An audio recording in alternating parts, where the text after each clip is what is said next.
আমাদেরও পেট বুক সমান থাকা দরকার, পেট না বাড়া উচিত, পেটগুলা না বাড়া কি উচিত। 10টা বাজে 11টা বাজে রাতের খাবার খেয়ে যদি কেউ শুয়ে যায় তো তার তো পেট বাড়বে। এই জন্য আশা খেতে হবে ঈশার আগে। বলেন আশা খেতে হবে ঈশার আগে। আশা মানে হলো বলেন রাতের খাবার। আশা অর্থ কি? এখন থেকে বলবেন আশা খাবো এশার আগে, আশা খাবো ঈশার আগে। স্ত্রীর বলবেন কি আশা কালকে থেকে এশার আগে দিবা। বললে আরে কি আশা? বলবেন আশা মানি রাতের খাবার, এখন থেকে আশা হবে ঈশার আগে। মানে আশা মানি রাতের খাবার, এটা খাবো ঈশার আগে। ঈশা মানি ঈশার নামাজ, আশা মানি রাতের খাবার। তাহলে এটা সহজে মনে রাখবেন, আশা খাবো ঈশার আগে। এই জন্য বললাম তাহলে ঈশা এশার নামাজ, আশা রাতের খাবার, তো সহজে মনে থাকবে মানুষ। এটা খেতে হবে এশার নামাজের আগে।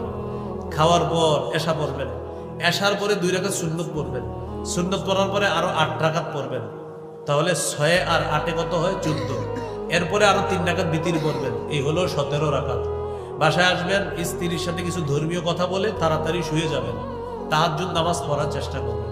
তাহাজ্জুদ পড়ার পর ফজরের আজান দিবে, 2 রাকাত সুন্নত ঘরে পড়বেন যদি অনেক বেশি সময় থাকে। সময় থাকার পর ঘরে সুন্নত পড়ে স্ত্রীর দিকে তাকাবেন। তাকানোর পর যদি দেখেন আপনার স্ত্রী ঘুমিয়ে আছে, তাকে জাগ্রত করবেন।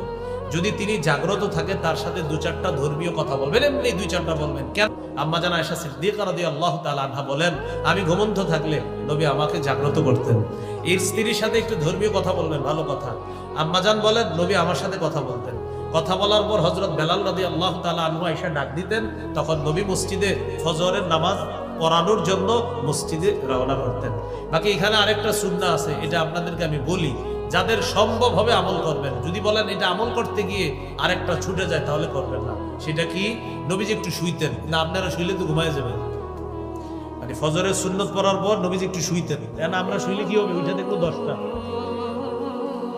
এখন আপনি যদি এটা কিভাবে করবেন, যে আমার হাবিব যেহেতু সুন্নাহটা পালন করছে আপনি এইভাবে করতে পারেন। বাস নবীজি শুইতেন, তো আপনিও শুইলেন আবার উঠে গেলেন সাথে সাথে, এতটুকু। কারণ আপনি একটু দেরি করলে ঘটনা ঘটে যাবে অন্য কিছু।